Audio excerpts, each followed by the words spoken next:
On va faire un tour de table sur les différents experts à distance et en présentiel. Et je commence avec cet Tariq. Alors, avant de commencer rapidement cet Tariq, dites-nous, c'est quoi la FIM, qu'est-ce qu'elle fait la FIM, et c'est quoi cette fédération importante pour l'économie, pour l'industrie marocaine. En 1 minute. Top chrono parce qu'il y aura deuxième, troisième question. Micro, s'il vous plaît. Je vous remercie, Hicham, pour l'invitation et pour l'organisation. Alors, la FIM, c'est la Fédération des industries métallurgiques, mécaniques et électromécaniques. Cette partie électromécanique, on a tendance à un peu oublier, mais c'est le trait d'union, justement, de la fédération et du secteur avec l'industrie 4.0. La fédération FIM est une fédération qui a plus de 60 ans d'existence au Maroc. C'est un secteur qui est... c'est un des secteurs les plus anciens, les plus vieux aux côtés de l'agriculture au Maroc. Un secteur qui a commencé pour la maintenance de l'industrie agricole au Maroc et qui a fait ses révolutions et ses évolutions et qui est aujourd'hui en train de participer et de faire partie de cette 4e révolution industrielle. Voilà, j'essaie d'être assez court. Merci, c'est Tariq. Je donne maintenant la parole à Shakib Achour en 1 minute. C'est qui Shakib Achour? C'est qui Huawei? Bonjour. Bonjour, je suis ravi d'être là, donc de représenter Huawei donc, à cette conférence. Merci beaucoup Hicham. Huawei, donc, c'est un leader mondial dans les télécommunications, dans le digital. Il est important de rappeler donc, rapidement Huawei, donc, pour le Maroc, c'est 20 ans d'existence. C'est construction des autoroutes de l'information, des réseaux télécoms en partenariat avec les opérateurs télécoms. Accompagner donc le Maroc dans le lancement du premier TGV, puisqu'il intègre nos technologies sur le GSMR, la mise en place du premier data center de supercalculateur pour le CNRST, qui permet aux chercheurs marocains, professeurs, de faire de la recherche scientifique sur les énergies renouvelables, première ville sécurisée avec nos solutions de vidéo sécurisées, donc Marrakech. Donc aujourd'hui, Huawei accompagne le Maroc dans son évolution, dans sa transformation digitale. Et surtout, nous accompagnons également le Maroc pour la formation des talents par le biais du programme de ICT Academy. Là, c'est un honneur pour moi de partager avec vous aujourd'hui. Nous avons déjà à peu près, je n'ai pas les chiffres exacts, mais entre 9 et 10 000 personnes qui sont déjà formées dans le digital sur nos cours ICT Academy. Donc probablement 2 ou 3 000 personnes qui ont déjà sauté le pas, qui ont passé des examens et qui sont certifiées sur des technologies du cloud, de l'intelligence artificielle, de la 5G. Donc voilà, Huawei, c'est pour accompagner le Maroc, pour un Maroc meilleur, un Maroc intelligent et connecté. Merci Shakib. Je passe maintenant à Zakaria Moujahid, directeur des écosystèmes digitales de l'ADD. C'est qui l'ADD? C'est Zakaria. Qu'est-ce qui fait l'ADD? Alors, donc l'ADD, Agence de développement du digital, c'est un établissement public stratégique sous la tutelle du ministère de l'Industrie, du Commerce, de l'économie verte et numérique. Son objectif, c'est de mettre en exécution la stratégie du gouvernement en matière de digital, et cela se fait par l'opérationnalisation d'un certain nombre de chantiers qui sont adoptés par son conseil d'administration, qui sont en nombre de 15 et qui touchent 3 grandes catégories. Donc toute la partie administration digitale, le e-gov. La deuxième partie, c'est tout ce qui concerne l'économie numérique. Et enfin, tout ce qui concerne le développement humain et social à travers le digital. Merci Zakaria pour cette brève présentation. Maintenant, je donne la parole à Monsieur Yuko Yusanaga de Tokyo. How are you, Mr. Yuko?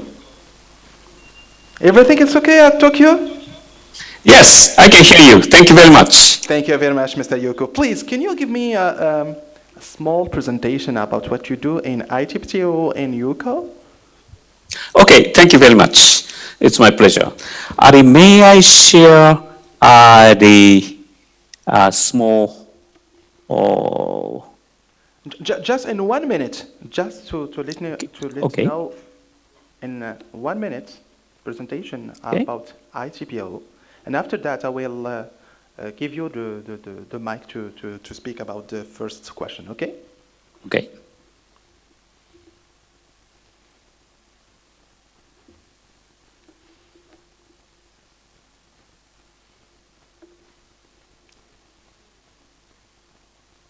Can you see my slide?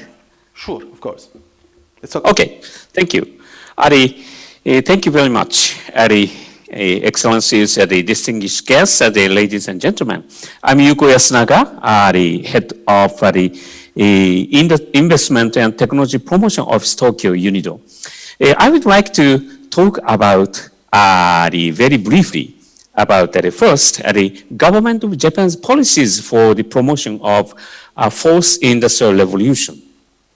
First one is rulemaking, the élaboration de leis, to make new rules for digital transformation, including finance, labor, to abolish hanko. It is a very specific culture which Japanese people usually use. It's a kind of rubber stamp to show authenticity of himself or herself. But the government is trying to abolish those kind of non-digital thing. IT security, sensor-assisted driving or auto-driving, telemedicine, and so on.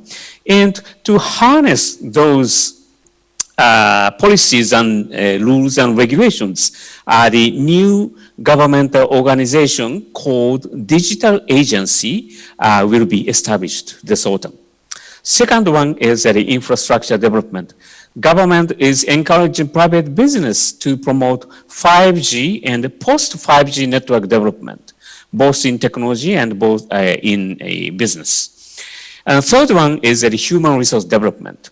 The government is making a scheme of accreditation of ICT skill development business. Yeah, the skill development itself are done by private business. The government is accrediting those based on some conditions. Fourth one is the technology promotion. This policy includes two things. First one is R&D, research and development promotion, including artificial intelligence, robotics, quantum computing, material informatics, 3D printing, and so on. And second one is standardization, which is conducted along with IEC, ISO, and ITU. Okay. Thank you, Mr. And Yuki. I will come yes, back to you to the development. Next page discussion. shows what we are doing to promote the fourth industrial revolution. First one is investment promotion. Since our mission is to promote a private investment from Japan to emerging and the developing countries, we are now establish the SMEs, small and medium enterprises and startups for African digitalization. For example, solar power plus mobile communication and so on. These are very, very small business. However, we believe that those kind of new businesses can be expanded. Second one is technology transfer. We are promoting technology transfer from Japanese SMEs to developing and emerging countries in the field of energy, environment, agribusiness, and human health. Of course, we are now envisioning to expand the scope of the technologies. Third one is exploring new technologies and business models with academia and industries, what we call future manufacturing for developing emerging countries. And for African countries, we are now discussing with the Japanese private industry to promote the new concept, which is called DFAT. DFAT stands for Digitalization for African Transformation. and it is to solve African social and economic problems with Japan's digital technologies. For example, satellite remote sensing for improving agricultural operations, face recognition for enhancing security in essential facilities, e-voucher and electronic money for facilitating micro business in rural areas, and so on. Of course, I have to confess that we need more discussion and more elaboration of this project. Those are the very brief view about what we are now doing. Thank you very much. Thank you very much, Mr. Yuko Yasunaga. I will come back to you after I will do the turn all over my speakers here. And maintenant, je vais passer à Si Karim Cheikh, le président du GIMAS, du Groupement des industries aéronautiques et spatiales, qui est directement de Paris, qui n'a pas pu se déplacer ici au Maroc pour des contraintes professionnelles. Alors, Si Karim, vous êtes parmi nous, vous êtes là? Oui, je suis là, vous m'entendez? Oui, on vous entend très bien, Si Karim d'ici à Fès. Alors, Si Karim Cheikh, bref présentation, c'est qui le GIMAS?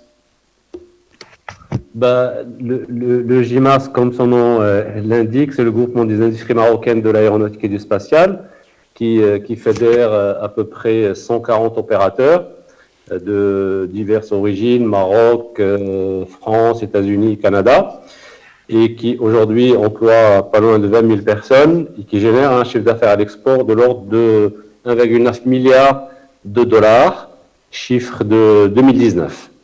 Et nous étions sur une bonne lancée sur 2020, avant la pandémie, qui est venue, comme vous le savez, le trafic aérien s'est arrêté brusquement, et par effet domino, ça a impacté toute la chaîne de valeur industrielle, y compris au Maroc, avec un impact et une résilience qui était très importante au Maroc. Excusez-moi, j'ai une voix un peu enrhumée. C'est pas grave. Donc, je disais que l'impact a été beaucoup moins important que dans d'autres plateformes concurrentes. Donc, nous avons fait preuve d'une agilité assez intéressante.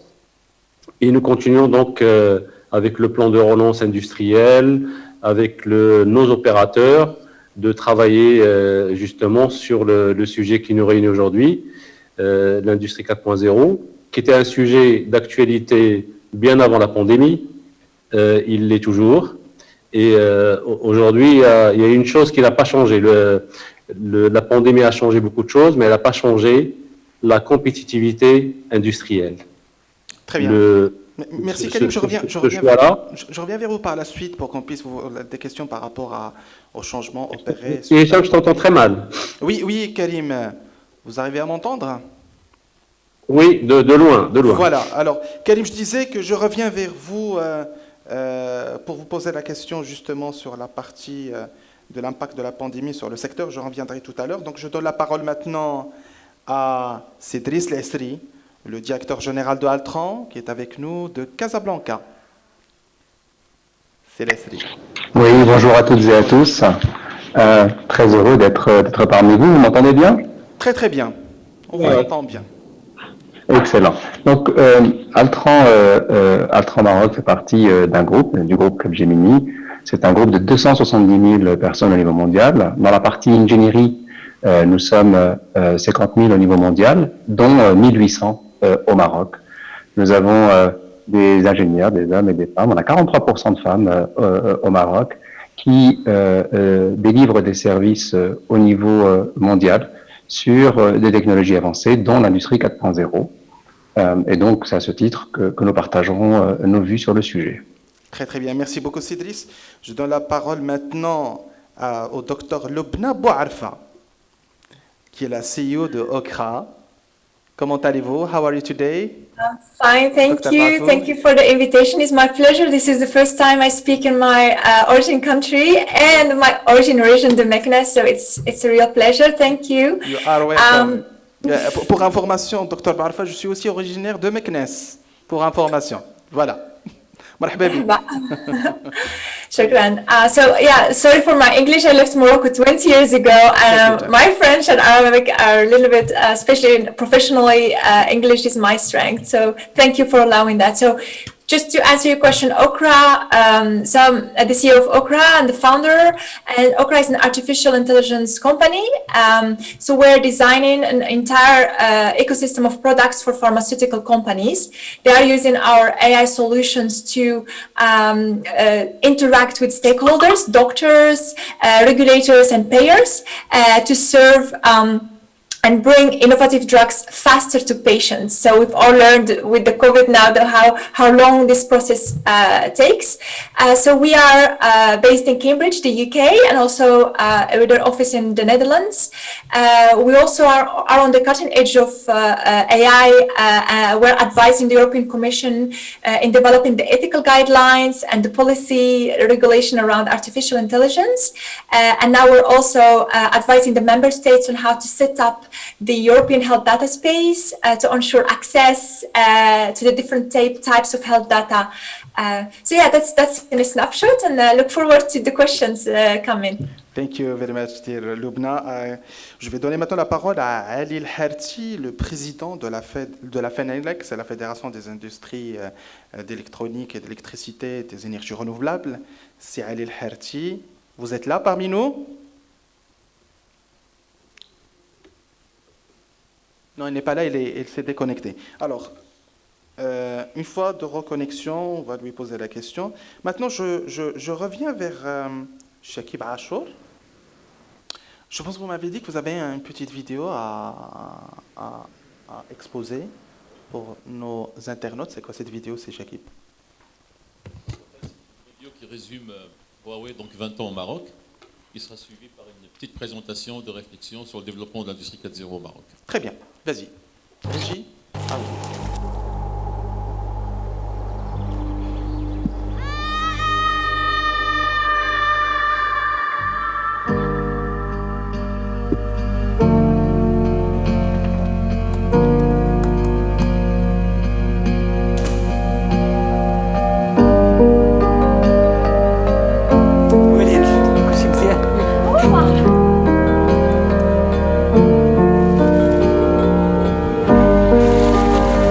Depuis 20 ans, Huawei est aux côtés du Maroc moderne et des Marocains qui le font, mettant à leur disposition les dernières innovations technologiques et numériques pour créer un monde entièrement connecté. Alors, ma question pour toi, Shakib. Huawei aujourd'hui est leader mondial dans le télécom et l'infrastructure ICT. Quid de 5G dans cette révolution industrielle 4.0? Il y a beaucoup de polémiques autour de la 5G, etc. Et il n'y a pas mieux que Huawei pour parler de cette situation, de cette technologie très très importante pour la 4e révolution industrielle. En 2 minutes. 2 minutes. Alors premièrement, donc, pour démarrer cette vidéo, donc, ça montre quand même donc, l'évolution donc, du Maroc, et ça se termine par une petite mise en place d'un système d'irrigation, de gestion de l'eau intelligente. Donc aujourd'hui, donc, on parle de l'industrie 4.0, donc vous voyez très très bien dans cette vidéo, quand on regarde la fin de la vidéo, donc c'est un cas d'usage d'irrigation intelligente et comment on peut gérer donc, la consommation de l'eau d'une manière intelligente. Alors pour faire tout ça, évidemment, il faut avoir l'infrastructure, parce que sans l'infrastructure, on ne peut rien faire. Il faut commencer par ce qui est je dirais la base de digital, la base de l'industrie 4.0. Donc Monsieur le ministre l'a très très bien souligné, c'est la connectivité. Donc s'il n'y a pas de la connectivité, on ne peut rien faire. Et aujourd'hui, plus que jamais, pendant cette période de pandémie, on voit très très bien que la connectivité aujourd'hui permet non seulement de travailler, de continuer à travailler, mais surtout de sauver des vies. Donc la connectivité, c'est la base. Alors, ça c'est la première chose. Une fois que nous avons la connectivité en place, quand on parle de l'industrie 4.0, il faut connecter des données. Parce que sans des données, on ne peut rien faire. Et c'est là, on va revenir, donc là on va parler de l'Internet of Things, l'Internet des objets. Donc on doit, première chose, mettre en place des capteurs qui vont capturer des données. Alors une fois qu'on a capturé ces données-là, il va falloir les traiter dans un cloud, dans un data center. Donc ce cloud data center, idéalement, il faut qu'il soit souverain ici au Maroc. Et une fois qu'on a donc, ce cloud data center en place ici au Maroc, donc les données sont dans ce cloud-là qui vont être traitées sur des plateformes de big data et d'intelligence artificielle. Donc, et là, effectivement, on va travailler avec des partenaires qui vont gérer les données pour mettre en place des cas d'usage. Maintenant, pour y arriver à la mise en place des cas d'usage, donc on a besoin, comme j'ai dit tout à l'heure, de la connectivité. Et ce mariage, cette combinaison, si vous voulez, très importante entre l'Internet des objets, la connectivité, le cloud, l'intelligence artificielle, ne peut se faire qu'avec 5G. Pourquoi? Parce que les spécificités de 5G, premièrement, c'est le temps de latence. Donc c'est un temps de latence qui est très petit, qui permet de mettre en place des cas d'usage critiques, qui permet de répondre à des cas d'usage qui sont très importants aujourd'hui dans l'industrie 4.0. Alors, la première chose, donc, c'est le temps de latence. Bien sûr, un débit qui est très important. Et puis surtout, cette notion de massive connectivité. Cette notion de massive connectivité, c'est la capacité de la technologie 5G à gérer 1 million d'objets dans un espace de 1 km². Donc, voyez-vous, donc, en fait, c'est ça qui permet de mettre aujourd'hui en place des cas d'usage digital pour l'industrie 4.0. Merci Chakib pour cette... vous avez respecté le timing. Alors je passe à Sidris Laissri. Alors, Sidris Laissri, l'industrie 4.0 au Maroc. Où en est-on? Est-ce qu'il s'agit d'une fiction ou d'une réalité?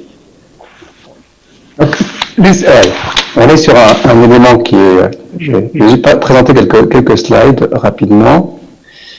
J'espère que ça va marcher techniquement. Vous m'entendez bien, n'est-ce pas? Oui, on vous entend très très bien. Donc, laissez-moi...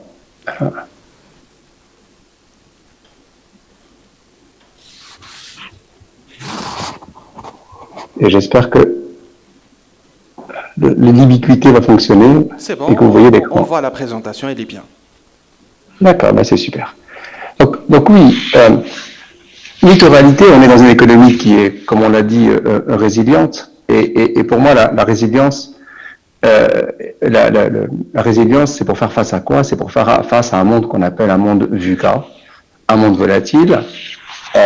Jamais on a fait face à autant de volatilité. Vous l'avez vu, le prix du pétrole, on a du mal à savoir quel va être le prix du pétrole. On a du mal à voir les variations du fret.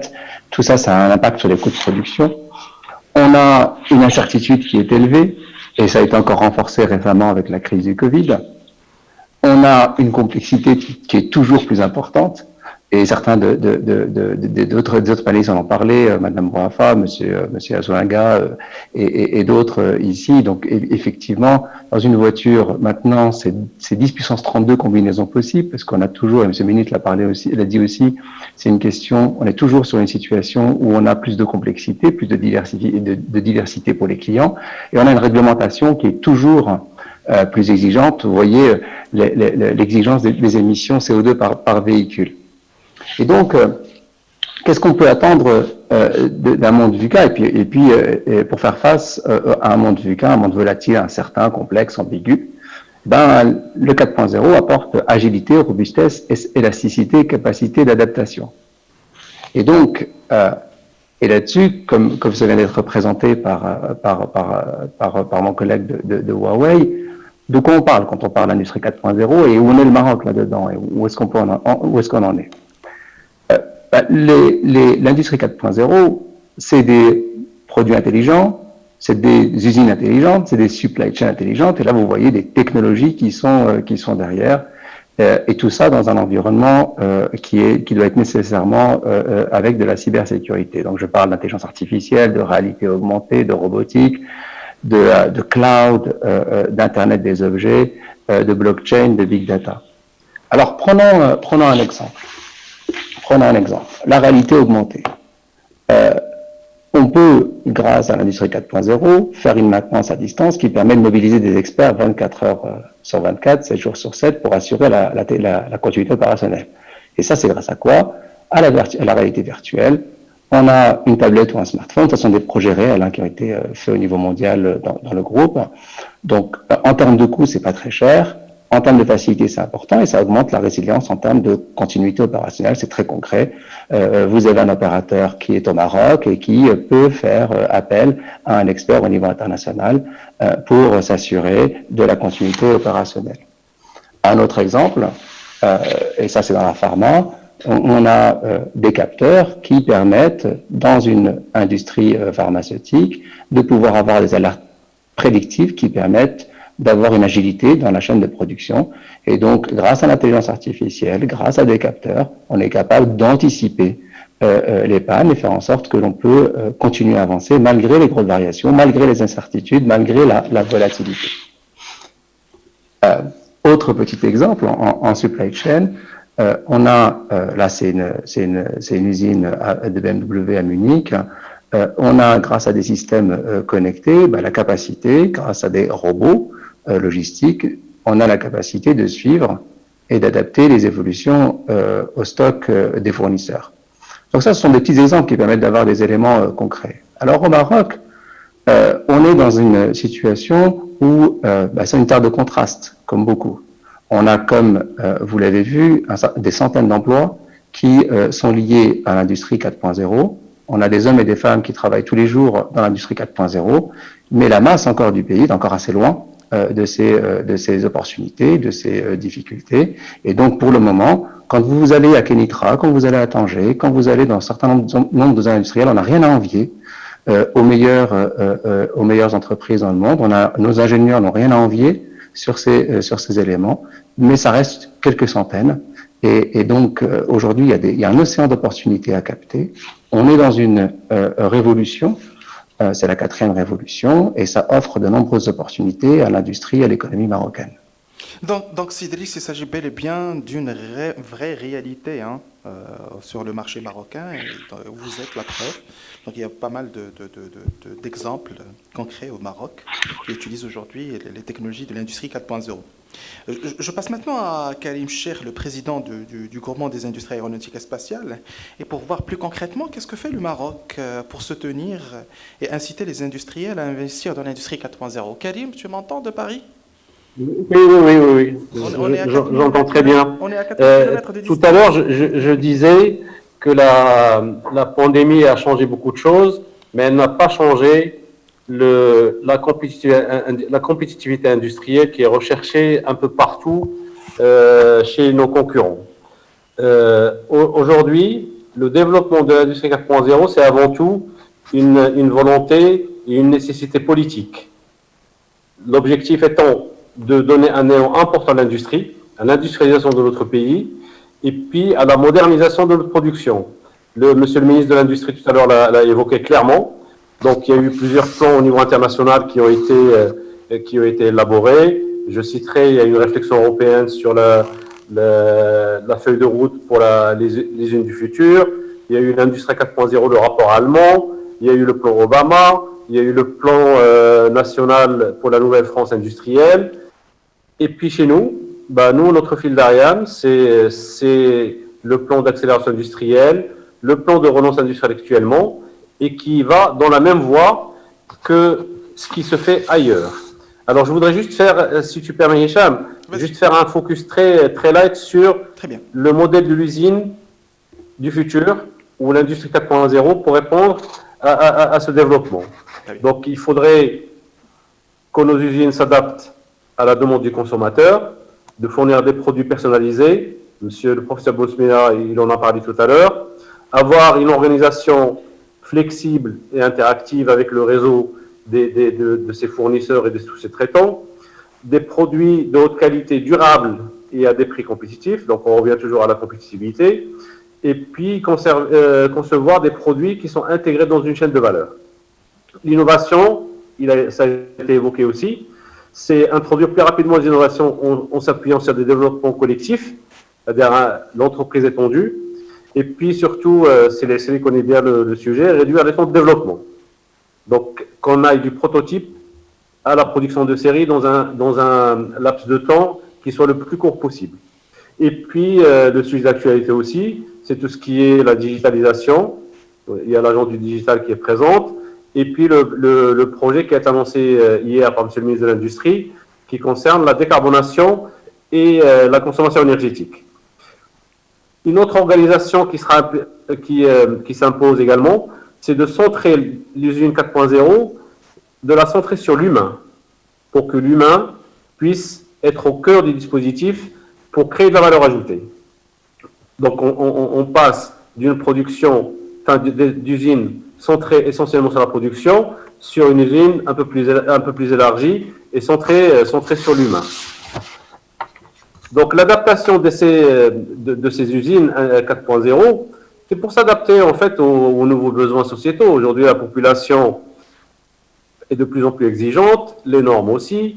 La population qui travaille, ben, il faudra qu'on adapte l'outil de production à ses opérateurs, une nouvelle vision du travail, un environnement, comme je le disais, centré sur l'humain, et des produits standards. On peut partir de produits standards qui sont adaptables à la demande de nos clients. Et puis le besoin d'intelligence, ça a été évoqué, l'intelligence artificielle, des machines connectées, l'IoT et d'autres moyens technologiques, le numérique. Il y a aussi un point important, c'est l'agilité de nos méthodes de fabrication. L'Université Euromed est bien placée parce qu'ils ont 60 machines de fabrication additive, donc on parle de l'impression 3D, pour le métallique, pour le composite, pour le plastique, etc. De la robotique et de la cobotique, parce que on dit toujours la robotique, ça détruit des emplois. Je vous donne un exemple. L'Allemagne, qui est le pays le plus robotisé, il a le taux de chômage le plus faible. Et la robotique sert l'usine 4.0 pour réduire la pénibilité du travail et, comme je le disais, pour concentrer l'essentiel de l'opérateur vers de la valeur ajoutée. Et puis, je parle des nouveaux matériaux, les matériaux intelligents, les capteurs miniaturisés, etc. Très bien, Karim. Donc, le numérique, qui est très important, et là, je profite de la présence de l'ADD, parce qu'il nous faut plus que la communication soit continue, instantanée et intégrée. On a des machines communicantes, on a la simulation de produits et process, et même de l'usine. Et là, Altran et Alten connaissent bien le sujet. Et puis, pour le contrôle de notre production, on continue. Donc, de l'ingénierie numérique par la modélisation, des simulations, des produits, des procédés et des usines. Le prototypage virtuel, et puis la réalité augmentée, ça a été déjà évoqué par un des intervenants. Et puis, le point essentiel, c'est la R&D. Si on n'amorce pas une phase de développement de la R&D pour nos industriels, on va peut-être stagner. Donc l'innovation et la R&D sont pour moi des facteurs essentiels dans l'industrie 4.0. Alors je peux vous citer quelques exemples de R&D, sur la surveillance, le monitoring, s'il a présenté l'exemple de la maintenance, la conception fiabiliste, la fabrication additive, la robotique, et puis les intégrations du système d'une usine qui soit moderne, connectée et élargie, étendue sur son environnement. Karim, je reviens. Voilà, en gros, donc il y a au niveau Maroc, pour répondre à ta question, si Hicham, oui. Nous, dans nos priorités pour le secteur aéronautique, c'est pas un luxe qu'on est en train de faire, c'est une nécessité, parce que nos donneurs d'ordre nous incitent à aller vers le digital, vers la production décarbonée, et on y travaille dans notre plan de relance de l'aéronautique. D'ailleurs, c'est valable pour les autres secteurs, et je tiens à saluer mon ami Tarek Ayatri pour la FIM, qui sont dans la même tendance que nous. C'est qu'on sera obligé, et il faudrait qu'on le fasse maintenant, qu'on soit dans le circuit et dans la mouvance de cette industrie 4.0. Et là, je profite également de la présence de l'événement à l'Université Euromed, qui est une université qui est très dynamique, pour faire des exemples au niveau du milieu académique, pour qu'il y ait d'autres régions et d'autres universités qui s'ouvrent vers cette thématique de l'industrie 4.0.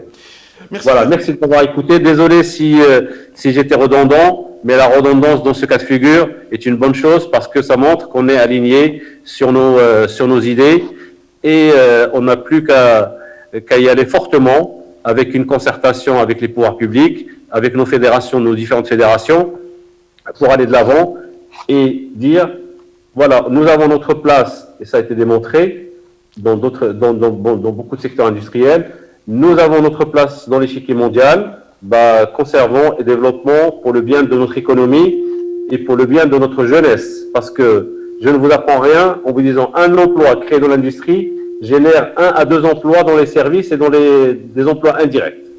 Merci à vous. C'est très bien clair, c'est Karim, et je reviens tout à l'heure vers toi pour discuter plus approfondément sur le rôle des universités et des écoles d'ingénieurs. Je reviens vers toi tout à l'heure. Maintenant, je donne la parole à Dr. Lubna Bouarfa.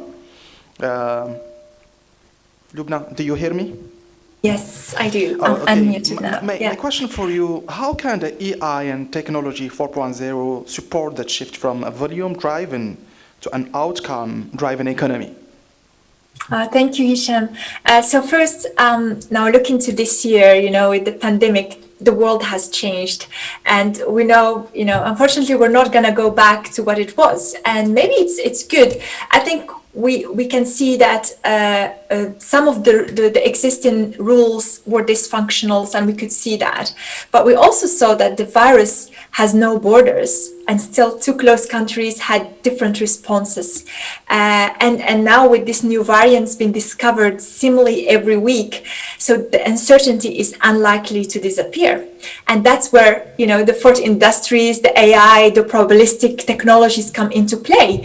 So if you look to where it started, the concept of the fourth industrial revolution, it was conceptualized in the World Economic Forum in 2016 as the combination of AI and big data together makes this fourth industrial revolution. And as we know, Davos meeting is taking place this week, and their theme as well is resilience economy, same as the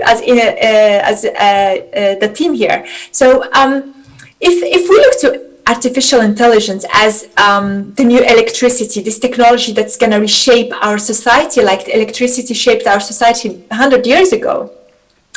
And the amount of data that is generated every day, 90% of the data we have today is generated only in the last 2 years. So imagine if we will start collecting data in the right way, we can generate a huge amount in the next 2 years. And that is equivalent to 2.5 quintillion bytes of data generated per day.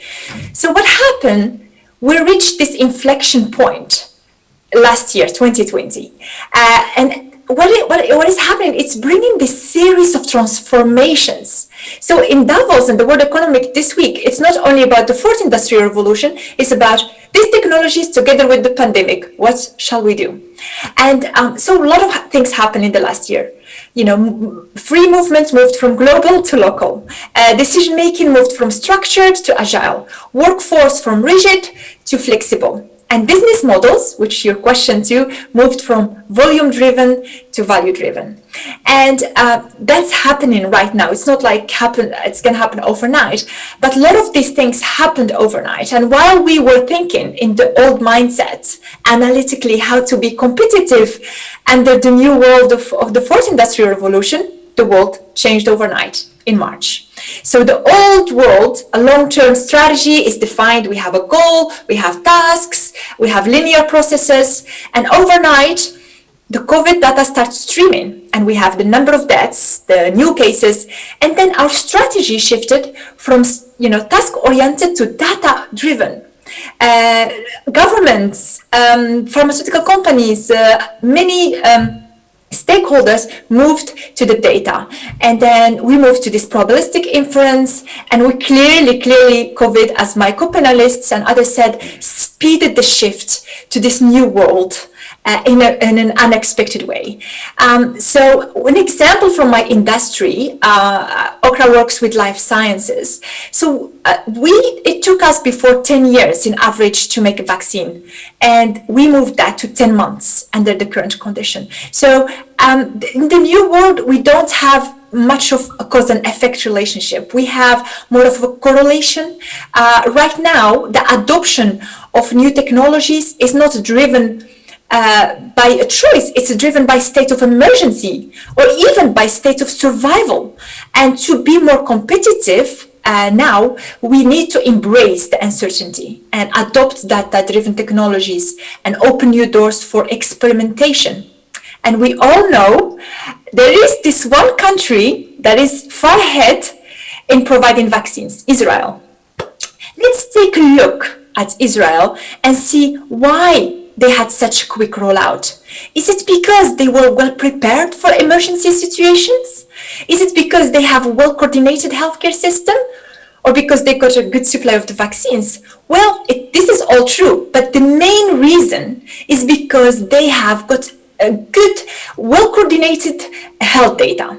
So pharmaceutical companies like Pfizer, when they decided Israel is the perfect country, so let's agree beforehand, we supply the vaccine and you share with us the health data. So it's the perfect place to understand, demonstrate the real world efficacy. So using the data to speak and demonstrate how this new product, the vaccine, will work in real world conditions. So in today's world, data is the new currency. Having good quality data should be our aim. And if you look to the countries, all the countries that got the vaccine early, they have good quality data. And I think we should also look from a perspective that look into that, and especially in countries like Morocco, we have the advantage that we don't have so much legacy as a barrier. We can start from scratch. We can build this foundation and become a data-heaven country, a country that is attracting global companies that can bring and invest and also demonstrate and test new products. So it can bring us a lot of opportunities. So yeah, and I think in the age where we have 2.5 quintillion data generated per day, we should stop talking about if we are following the rules of the old world in the right way and start talking about what data we should be collecting right now to be competitive in this new world. Okay. Thank you. Thank you, Dr. Lebna, for your intervention. And I'm going to give the speech to Tarek Aitari, le président de la FIM. Alors, en tant que président d'un secteur transverse, les IMME, que l'on assimile à une colonne vertébrale de l'économie sous d'autres cieux, comment évoluer ce secteur dans la course vers l'industrie 4.0 cette année? Voilà. Alors, merci pour la question. Pour y répondre, je suis obligé de faire un look back et un petit mot sur le passé, comme l'a dit Mehdi Manjra. Pour savoir où on va, il faut savoir d'où on vient. Comme j'ai dit tout à l'heure, le secteur des IMME est un secteur qui est aussi vieux que l'agriculture au Maroc, tout simplement parce que c'est un secteur vital pour accompagner le développement d'un pays, parce qu'il n'y a pas d'économie forte et résiliente s'il n'y a pas d'industrie forte et résiliente. On n'entend pas très bien.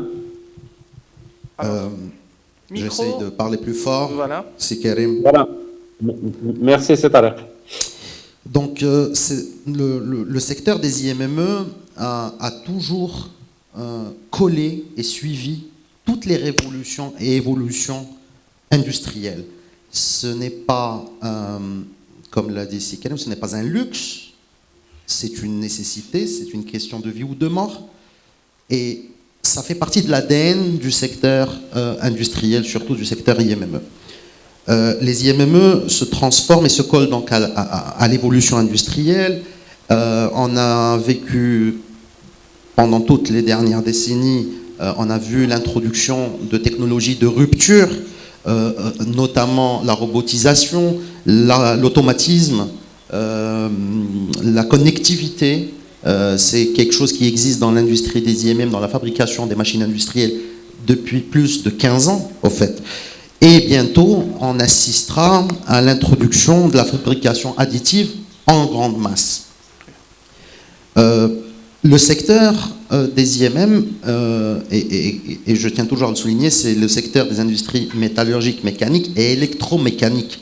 Donc l'électromécanique qui est l'ancêtre de l'industrie 4.0, mais qui fait partie donc de cet ADN des IMM. Aujourd'hui, le but de notre secteur, c'est d'introduire des nouveaux modes de production qui sont rapides, propres, smart, et qui répondent aux exigences des clients et du marché. Ce qui a drivé le secteur des IMM, il faut le savoir, que le secteur, quand il a commencé au Maroc, c'était un secteur de l'industrie de la sous-traitance, qui est devenu aujourd'hui, grâce à sa révolution, un secteur de l'industrie des solutions. Monsieur le ministre tout à l'heure a donné l'exemple de cette usine d'agroalimentaire qui s'est équipée d'une machine, de ce qu'on appelle nous un calibreur dans le secteur. c'est encore une fois, c'est les IMM.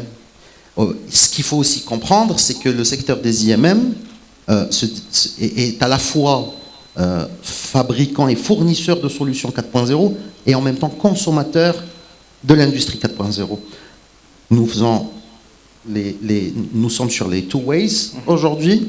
Le secteur donc évolue dans ce sens.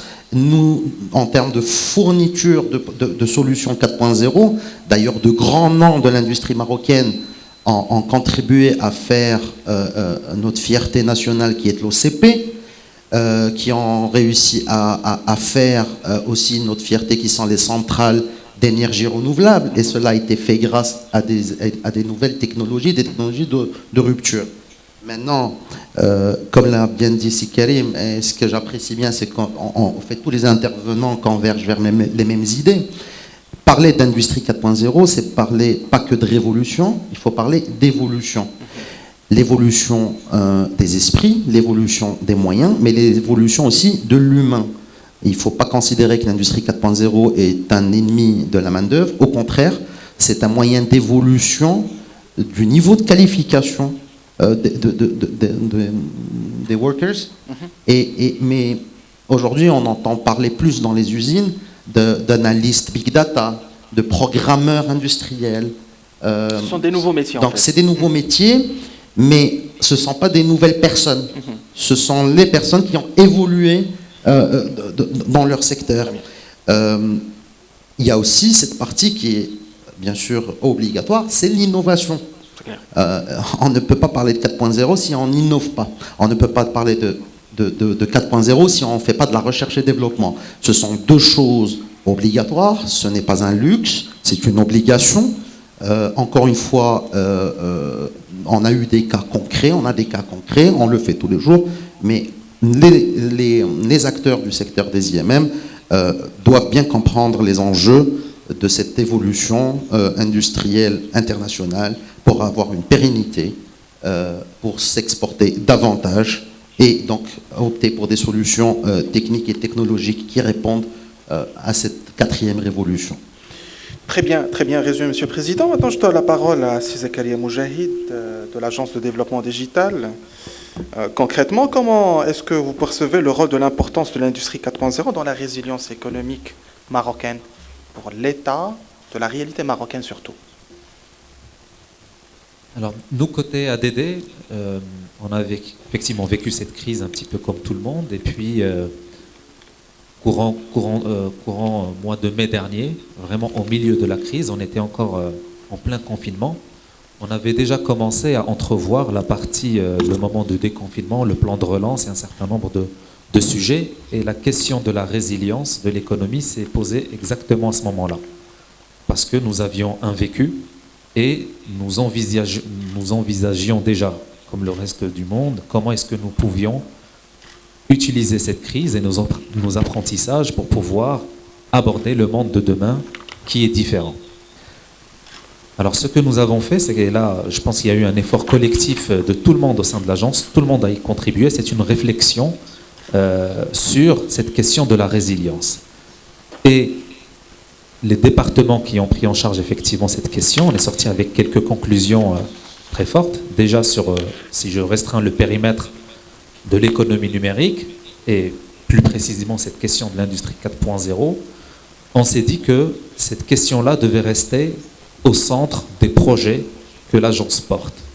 Et s'il devait même y avoir des arbitrages, parce qu'il y a également des arbitrages compte tenu de la crise et compte tenu aussi des priorités que nous pourrions avoir à la fois budgétaires mais également opérationnelles, eh bien l'un des chantiers que portait l'agence, et notamment celui de la mise en place d'une Smart Factory, devait rester au centre des préoccupations. Pourquoi? Parce que le fait d'avoir de la technologie est quelque chose de effectivement très vertueux. Et le fait d'avoir de l'industrie 4.0 au sein des industries est une question importante qui était déjà envisagée avant la crise, mais elle répondait à un certain nombre d'enjeux et de questions liées à la productivité, à l'amélioration de la qualité, etc. Mais on s'est rendu compte que ce n'était pas forcément un enjeu immédiat de résilience qui était ciblé. Et même nos propres chantiers, dans le cadre de l'industrie 4.0, n'étaient pas portés sur la résilience. Ils étaient plutôt portés sur les questions qui ont été évoquées, comme l'amélioration de la productivité, de la qualité, de l'efficience, etc. Et puis on s'est dit, finalement, le plus important, ce n'est pas la technologie, c'est la méthodologie. Pourquoi? Parce que dans notre propre cas, au sein de l'agence, on a pu mettre en place des produits avant même l'entrée en confinement, qui étaient là pour répondre à des questions et des enjeux de continuité de l'activité pour l'administration, mais également toute une réflexion sur la méthode qu'on devait adopter pour accompagner, anticiper les répercussions de la crise. Et nous avons pu mettre en place, vraiment avant même l'entrée en confinement, des solutions qui ont aidé à accompagner l'administration, mais également qui nous ont aidés à essayer de répondre à cette accélération des impacts de la crise auprès du citoyen. Et donc, en tirant un petit peu conclusion de cette approche-là, on s'est dit, finalement, la technologie, elle peut être là, elle peut être au sein des entreprises, et même si c'est l'industrie 4.0, une nouvelle technologie qui sont au sein des entreprises, ce n'est pas suffisant. Ce n'est pas suffisant pour assurer la résilience. Et tant bien même, vous pouvez avoir des cas d'usage qui assurent la résilience, et on peut donner des exemples, je pense plusieurs ont été cités, ce n'est qu'un effet de bord. Or, si vous voulez obtenir de la résilience, il faut penser autrement. Il faut que les industries soient axées sur une méthodologie, et là encore une fois tirée du digital, qui est celle de l'agilité, de l'esprit critique, de l'esprit de la curiosité, et le fait de chercher des solutions à des problèmes de manière continue. Merci. Si vous adoptez cette technologie, j'en ai encore une pour une petite minute, si vous adoptez cette méthodologie, à ce moment-là, vous incarnez l'industrie 4.0 comme solution de manière naturelle. Ça viendra, mais ça vient au bon moment aussi, parce qu'il faut savoir qu'il y a aussi des prérequis. Et les prérequis, c'est par exemple les 5S, l'excellence opérationnelle, etc. Donc dire aujourd'hui aux entreprises simplement industrie 4.0, ça peut être aller un peu trop rapidement. Et enfin, ce que nous avons également appris, c'est que pour être résilient, donc côté un petit peu des pouvoirs publics, il fallait accélérer cet esprit d'innovation à travers des centres d'innovation qui doivent non plus être uniquement des centres de transfert de technologie, mais de véritables temples d'innovation à travers une approche écosystémique qui inclut des universités qui sont capables de capitaliser sur les acquis, mais également avec des entreprises qui sont là pour accélérer cette capacité de déploiement de l'innovation, cette capacité de transfert de technologie. Et donc ce mécanisme-là doit être un mécanisme naturel dans nos économies. Et si on adopte ce mécanisme-là, de manière naturelle, on devient résilient, parce que quand il y a une crise, on ne sait pas d'où elle vient, quelle est sa nature. On a vécu une crise financière, maintenant c'est les sanitaires. La suivante, on ne sait pas de quelle nature elle sera. On ne sait pas. Donc anticiper sur le résultat de cette crise actuelle n'est pas forcément une bonne solution. Et la solution, c'est question de méthodologie, agilité, innovation et, comme j'ai dit, capacité de capitaliser à travers des hubs dédiés à l'innovation et en particulier à l'industrie 4.0. Aujourd'hui, je pense qu'on est dans un temple de savoir et de la connaissance qui a compris ça. L'Université Euromède, avec l'ensemble de ses partenaires, ont compris cette question et cette problématique et se sont organisés dans un consortium écosystémique complet afin d'adresser toutes ces problématiques-là, et c'est dans ce sens-là qu'il faut aller. Merci Zakir, c'était très très pertinent comme remarque. Donc, une mobilisation de tout l'écosystème pour qu'on puisse aller de l'avant et faire de l'évolution, pas de la révolution, etc. Alors, je passe maintenant rapidement à notre ami et notre expert Yuko Yusanaga de Tokyo. Dear Yuko, do you hear me? Yes. Good. Thank you. We will right now speak about the Japan. The government of Japan's policy regarding Industry 4.0. Can you speak out about this topic? Okay. In the last slide, I briefly explained what is the plan and what is done in Japan. I would like to stress here that we recognize that the COVID-19 pandemic gave us big opportunity to go digital. However, the pandemic also revealed that Japanese society and culture are not sufficiently ready for digitalization, especially from the perspectives of the people's mentality and business style. So that we need to promote the policies, both from the people's mentality, business styles, and also from technology. In the sense, I would like to speak about a small example of the challenge of Japanese R&D society. Problems that facing with each country differs country by country, country to country.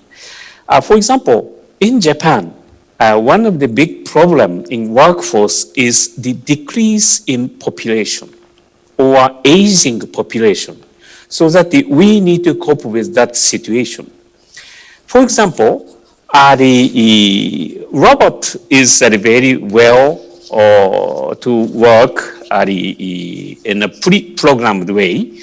However, it is it has been very difficult to work with human workforce because the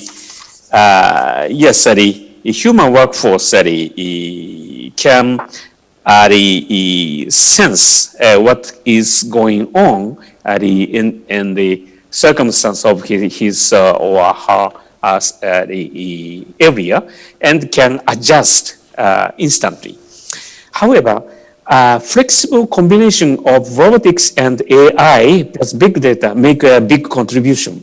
For example, one Japanese national laboratory, which is called AIST. AIST stands for Research Institute of Advanced Industrial Science and Technology, are collaboratively doing the research with CNRS of France to develop a robot which can work together with human workforce to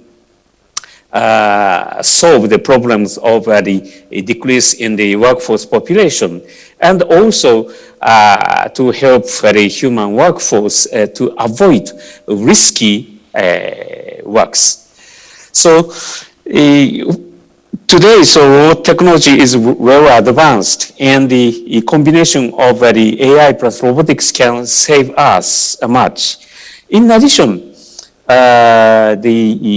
even in a factory operation, for example, iron, steel, chemicals, electronic appliances, or automobiles, the AI big data can find the optimal solution of the operation condition of the factory, so that the flexible combination of the AI plus the real type of technology like robotics and 3D printing will give us a big thing.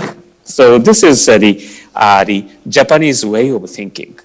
As I said earlier, Japanese government is doing many things at the same time, from the rule making, the human resource development, R&D promotion, and the infrastructure development.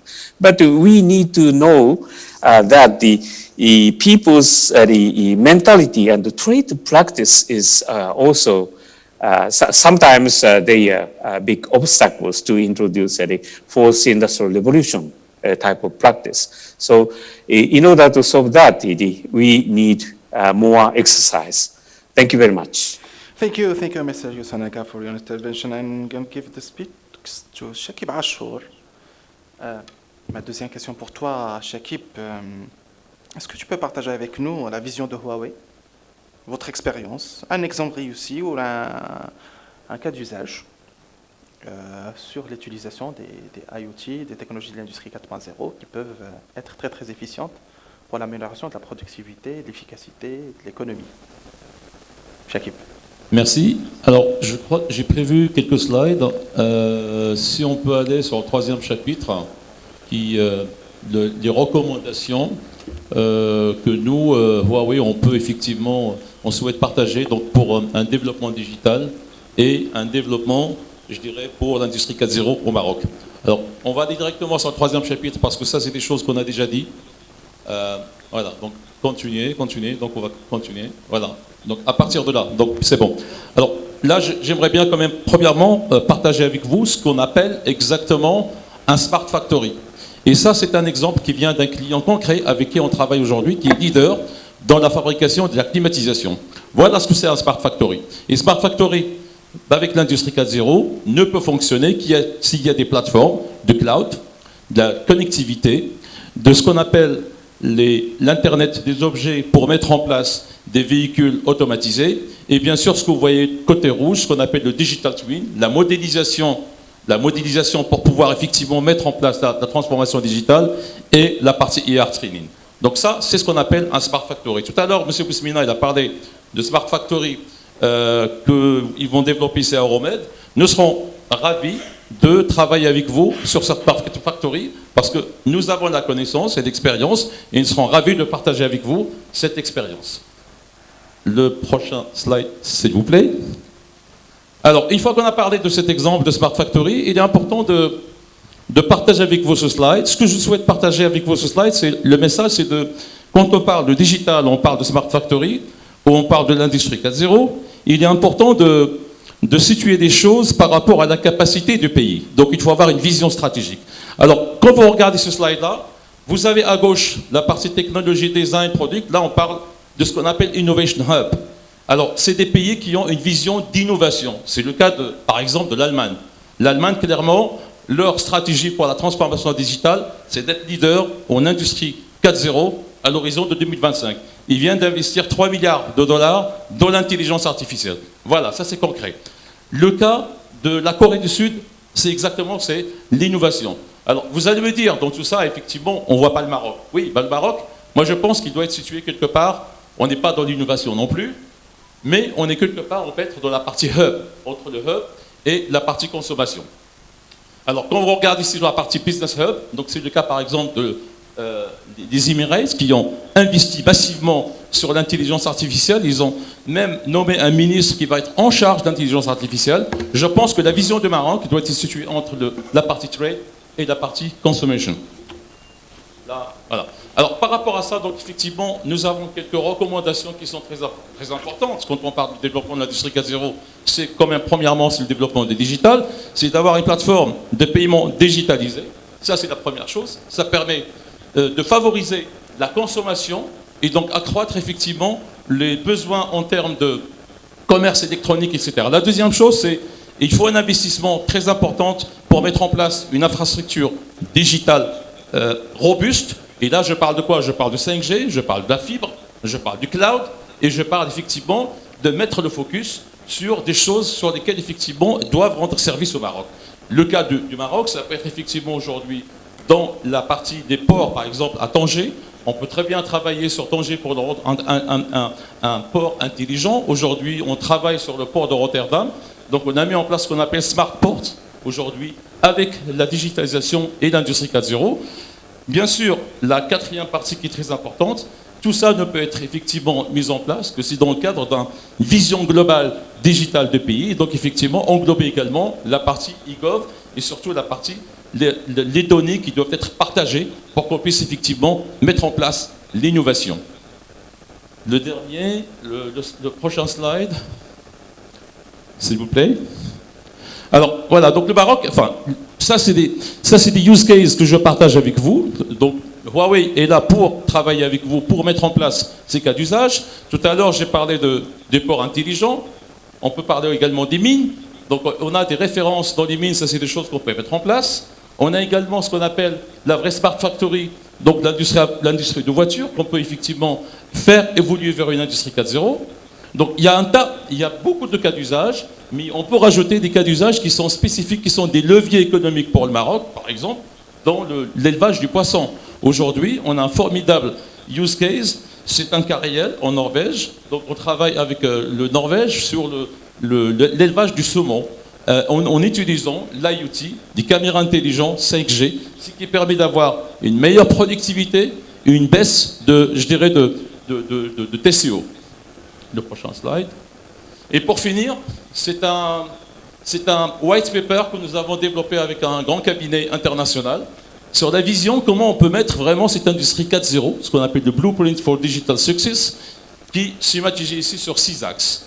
Alors, on n'a pas le temps je dirais donc de rentrer dans le détail de 6 axes, mais rapidement, en moins d'1 minute, l'idée c'est de mettre en place un plan sur 5 ans. Qu'est-ce qu'on va faire sur l'industrie 4.0? C'est quoi? Comment il peut être adapté pour le Maroc? Il faut choisir un projet pilote, mais quand on choisit un projet pilote, il faut le mener de bout en bout, avec toutes les étapes qui sont vraiment propres à l'industrie 4.0, et puis il faut des talents. Donc, parce que si on n'a pas des talents, on ne peut rien faire. Il faut maîtriser les données. Donc c'est ce qu'on appelle ici la partie analytique. Et puis après, il faut avoir un écosystème complet qui permet de mettre en place cette transformation digitale et donc cette évolution vers l'industrie 4.0. Voilà ce que je voulais partager avec vous. Merci Chakib, c'était très concret. Alors, malheureusement, il ne nous reste pas beaucoup de temps. Je dois aller rapidement à Cédric Lestri pour poser la deuxième question. Cédric Lestri, concrètement, est-ce que l'industrie 4.0, c'est une opportunité pour le Maroc? Effectivement, ce que vient de présenter Chakib, ce qui vient d'être présenté par l'ensemble de nos collègues, par Zakaria, je suis tout à fait d'accord et aligné, c'est un élément important. On a énormément d'opportunités pour notre industrie au Maroc. Mais je voudrais en plus compléter, puisqu'en fait, il y a, et là-dessus on va être complémentaire avec ce qui a été présenté à Chakib, c'est qu'il y a tout un panel d'éléments où encore on peut faire plus. Et comment on peut faire plus? C'est qu'on est capable d'exporter énormément de services de la base du Maroc. Donc aujourd'hui, on fait des digital twins pour l'industrie automobile au Maroc, pour des grands constructeurs à l'international. On fait du remote quality pour de l'industrie manufacturielle aérospatiale en Allemagne, et ça à partir du Maroc. Et ça, ce sont des centaines d'ingénieurs, hommes et femmes, de talents, qui font des services à l'international, y compris aussi pour l'industrie pharmaceutique. Et donc, en fait, au-delà du fait de se dire on peut moderniser notre industrie 4.0, on peut aussi utiliser l'ensemble des viviers des talents des hommes et des femmes marocains et marocaines pour faire en sorte de pouvoir créer et changer et profiter ou utiliser les opportunités qui sont offertes pour créer des milliers d'emplois au Maroc au service de l'industrie 4.0 du monde entier. Merci Cédric, c'était rapide et succinct.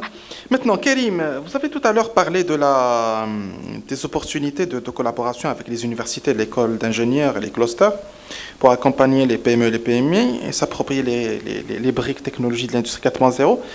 Est-ce que vous pouvez nous dire davantage sur cette collaboration? Comment aujourd'hui on peut la rendre concrète? Aujourd'hui, nous sommes dans l'université Euromed, on a déjà un écosystème qui est concret, on travaille sur des projets, etc. Mais concrètement, comment on peut aller plus loin? Je voudrais, merci, c'est Hicham. Ce que je voudrais, parce qu'on n'a pas parlé de PME, PMI, oui. Qui sont en majorité dans notre tissu industriel, je pense que la PME, PMI marocaine a besoin de franchir ce cap, mais ce cap ne peut être franchi que par une phase, parce que la maturité elle est différente entre les différents secteurs, entre les différentes PME, PMI, par une campagne de sensibilisation à l'intérêt d'intégrer l'industrie 4.0 dans leurs usines, parce que le patron de la PME, il faut qu'il soit convaincu qu'il y gagne. Donc, mon propos concernant le milieu académique, ou même avec l'État et le ministère de l'Industrie, c'est de mener des campagnes de sensibilisation à cette problématique de l'industrie 4.0, parce que ce n'est pas dans notre ADN d'y aller. Bon, vous avez, comme j'ai dit, la maturité elle est différente. C'est de voir déjà dans quel état la PME marocaine elle est vis-à-vis de l'industrie 4.0 et élaborer des programmes État, fédération professionnelle, milieu académique, pour les amener. On ne pourra pas traiter toutes les briques technologiques d'un coup, mais en fonction de la typologie de la PME, traiter quelques briques technologiques pour qu'ils mettent le pied dans l'industrie 4.0. Sinon, on va aller avoir du retard parce que si on a des grands donneurs d'ordre, ça ne pose pas de problème parce qu'ils sont matures, ils savent faire, etc. Mais s'ils ont dans leur panel de fournisseurs des PME qui tardent à y être, ça va créer un déséquilibre Donc c'est pour ça que la question de la PME-PMI, elle est aussi importante que pour les grands groupes. Donc, et c'est pour ça que moi, ce que j'imaginerais, c'est une alliance de l'industrie 4.0, une alliance marocaine, où on y mettra le secteur privé, l'État et le monde académique. Aujourd'hui, si vous parlez de la fabrication additive, c'est les gens connaissent le nom, mais si on a une plateforme qu'on fait visiter aux PME-PMI avec des pièces concrètes, etc., et que le patron, on lui montre qu'il va y gagner en productivité et il va intégrer une nouvelle technologie, on aura tout gagné. Le numérique, c'est pareil. On peut pas numériser ou la digitaliser une entreprise si le degré de maturité par rapport au numérique n'est pas là. Donc il y a une phase d'accompagnement pour qu'ils puissent intégrer l'industrie 4.0 avec toutes ses composantes. C'est Karim, on est un peu pris par le temps. Je dois absolument passer à la prochaine question pour Dr. Lubna Bouarfa. Dr. Lubna Bouarfa, do you hear me? Yes, I do. Yes, my next question for you, it's about the AI. Can you describe why data is new currency and speed is the new metric in the post-COVID world? 2 words, please. Just 1 minute, if you can summarize. Try to. I mean, we already know about the big platforms like the social media and the Amazons, and they are using already consumer data to as a new currency. But what we're gonna see more is more the B2B platforms, the industrial data leveraged more, and this is due to the big shift moving to outcome-based models. We see this in healthcare.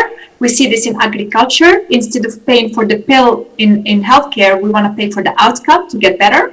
And we see that more and more implemented. But the only way to do that, we need to have data to be able to predict the outcome.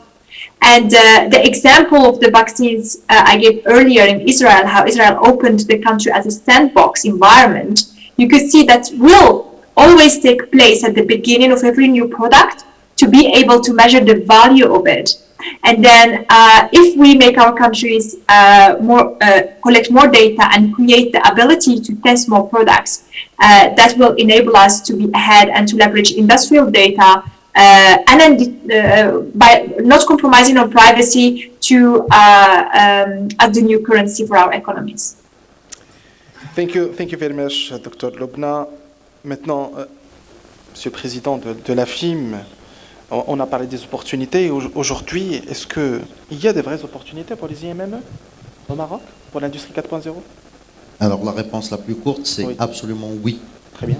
Il y a encore une fois des opportunités dans les deux sens. Les opportunités à intégrer l'industrie 4.0 dans le secteur des IMM, ça a été démontré. Maintenant, comme l'a dit tout à l'heure, un industriel tout seul ne pourra pas faire le pas. Il faut absolument une politique d'État, une volonté d'État. On se rappelle bien l'exemple du plastique quand le ministère de l'Industrie avait banni l'utilisation des sachets en plastique au Maroc. Ouais. Ça avait fait jarter, sauf que ça a donné des opportunités à d'autres filières. J'oserais même dire qu'aujourd'hui, le ministère devrait faire la même chose pour pousser les entreprises à se digitaliser, c'est d'interdire le papier en entreprise.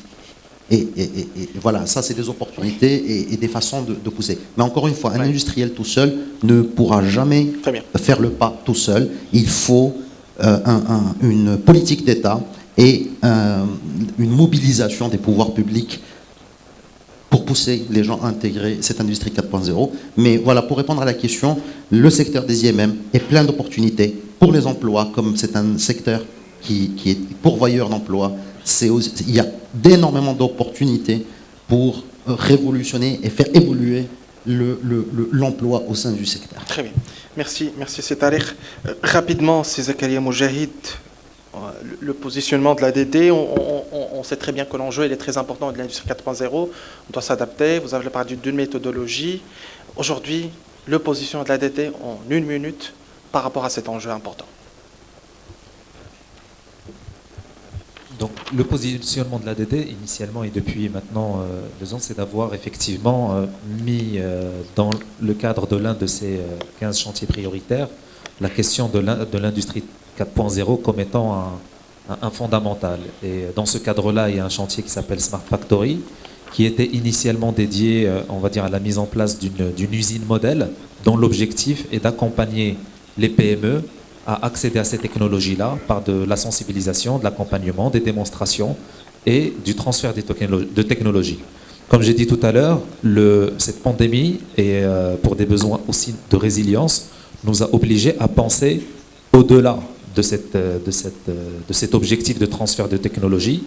Au-delà de cet objectif, c'est de s'insérer dans un véritable écosystème pour arriver très rapidement à intégrer l'innovation dans notre démarche.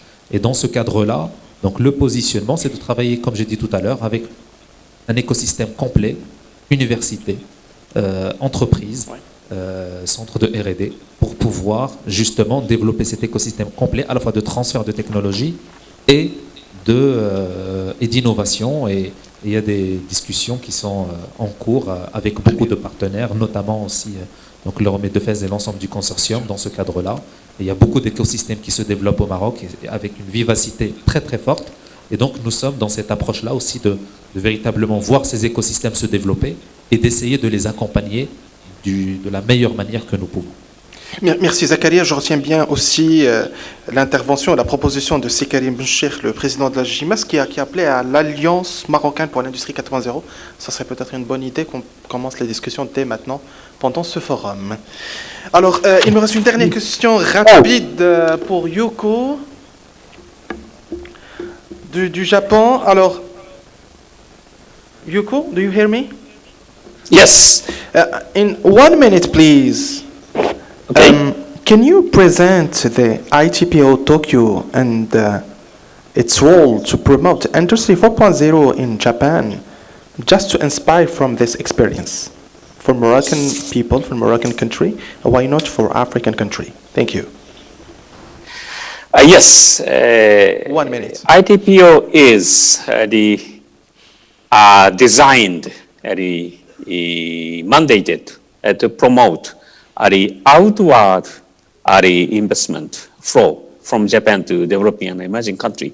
However, we can cooperate with SMEs and startups to create new business models with new technologies. That is, I believe, the ITPO Tokyo's mission to promote the fourth industrial revolution, Industry 4.0, or not only to Japan, but also to the world. Thank you. Thank you very much, dear Yuko. Nous arrivons à la fin de ce panel enrichissant. On a essayé de faire le tour un peu de ce qu'on peut développer ensemble. Je retiens qu'aujourd'hui, l'industrie 4.0, c'est une nécessité, un impératif pour l'industrie marocaine, pour qu'on puisse être compétitif et capter d'autres opportunités à l'international et même local. Je remercie Zakaria Moujahid, le directeur des écosystèmes digital à l'Agence de développement digital. Je remercie, I would like to thank Yuko Yusonaga from Haid Investment and Technology Promotion Office Tokyo from UNIDO. Je remercie aussi chaleureusement Tarek Laitri, le président de la Fédération des industries métallurgiques, mécaniques et électromécaniques.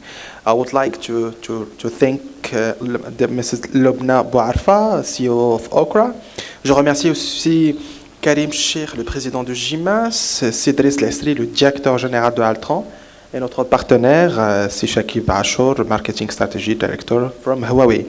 Merci beaucoup pour votre suivi. N'oubliez pas que les rencontres B2B se passent toujours sur Internet, sur la plateforme Run the World Today, en partenariat avec les Nations Unies. Le lien pour nos internautes il est affiché dans le premier commentaire sur la chaîne YouTube et sur le site web de la manifestation industry4.ma. Donc n'hésitez pas, vous avez 5 minutes pour interagir, échanger en temps réel et en digital sur la plateforme. Donc sans plus tarder, je passe au keynote. Hicham, Je vas-y, Karim. voudrais juste rajouter un mot, s'il te plaît. Vas-y, Karim, dis-moi, rapidement. Ce que je voudrais, pour clôturer, c'est qu'au GIMAS, il y a deux commissions, une commission qui travaille sur la digitalisation et une autre qui travaille sur la production décarbonée. Donc on échange beaucoup avec mes amis CETRI pour la FIM et puis l'automobile, et nous sommes prêts à partager avec tous les autres secteurs pour capitaliser ensemble sur ces commissions. Je pense, Karim, c'est tout à votre honneur. Aujourd'hui, c'est le rôle d'ailleurs de l'industrie du Maroc Magazine et de l'ensemble des plateformes de manifestation qu'on est en train de démarrer. C'est qu'on puisse fédérer toutes les fédérations, la GIMAS, la MICA, la FIM, la FENELEC, l'AMIT, un peu toutes les fédérations, pour qu'on puisse aller ensemble, la main dans la main, pour l'évolution dans notre secteur industriel. Et je pense que c'est un appel que je lance. Il faut qu'on reste en contact, il faut qu'on fédère, voir et qu'on propose, en collaboration avec l'Agence de développement digital, qui est en train de mener aussi un travail remarquable sur cette partie-là, et en collaboration avec le ministère de l'Industrie, il faut qu'on pousse les choses jusqu'au bout et que c'est arrêt. Et le monde académique, bien évidemment, comme a été cité par cet arrêt. Alors, merci encore une fois pour le déplacement de nos chers speakers venus de Casablanca et de Rabat. Merci aussi à nos chers speakers de l'international, de Londres, de Paris, de Tokyo, de la France, etc.